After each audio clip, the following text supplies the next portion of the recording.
Sahabat GKI, apakah yang dilakukan oleh orang-orang dewasa bila pagi datang menjelang? Ketika alarm berdering, mereka segera bangun dari tempat tidur masing-masing, melihat jam dinding, menengok pada jam tangan atau kronometer di handphone, dan mata terbelalak menyadari bahwa mereka terancam terlambat masuk ke kantor. Untuk kesekian kalinya lagi. Sedetik setelah itu mereka segera kabur ke dapur, memasak entah mie goreng atau mie kuah, dan cuma itu makanan pagi mereka. Mereka bergegas mandi, terburu-buru berpakaian, dan berangkat kerja dengan hati tanpa orientasi.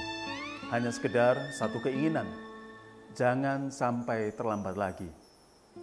Betapa mengenaskan hidup orang modern. Hidup kebanyakan dari Anda dan saya yang dikepung dan tunduk pada begitu banyak hukum.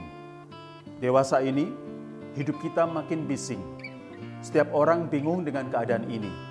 Tidak ada yang tahu bagaimana caranya menyelamatkan diri dari tekanan yang begitu berlimpah dan tidak dapat Anda dan saya atasi dengan mudah. Kita tunduk pada peraturan gubernur tentang UMK atau UMR, pada hukum pasar, industri pendidikan dan kesehatan, dan lain-lain. Dan semuanya menuntut hal yang sama untuk Anda dan saya lakukan, menaatinya. Jika kita memberontak, jika kita menolak, Anda dan saya harus keluar dari sistem yang menyebalkan ini. Tetapi kita tidak punya banyak pilihan dalam hidup. Maka sekarang mari kita mencari sebuah ikhtiar untuk melepaskan diri dari kepenatan hidup. Dan saya yakin jawabannya terletak pada cara kita mengawali hari-hari kita. Dalam Markus pasal 1 ayat 35, ada sebuah laporan tentang apa yang dilakukan Yesus di tengah rutinitas kesibukannya. Markus sang penginjil melaporkan demikian. Pagi-pagi benar, waktu hari masih gelap, ia bangun dan pergi keluar. Ia pergi ke tempat yang sunyi dan berdoa di sana. Yesus juga sibuk, malah super sibuk. Bila Anda membaca perikop sebelum dan sesudahnya, ia dikepung oleh begitu banyak tuntutan, menyembuhkan banyak orang, mengusir banyak setan. Anda dan saya sudah kerepotan berhadapan dengan satu setan yang namanya sistem kerja.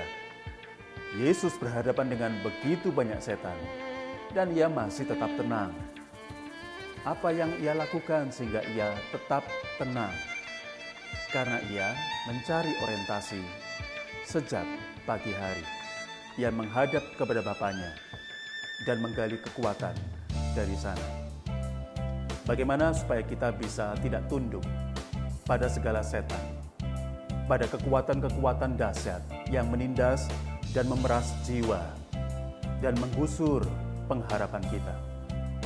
Carilah kekuatan, dan kekuatan terbaik bagi orang percaya adalah berdoa pada pagi hari, mengawali hari dengan memanggil satu nama, Sang Bapa.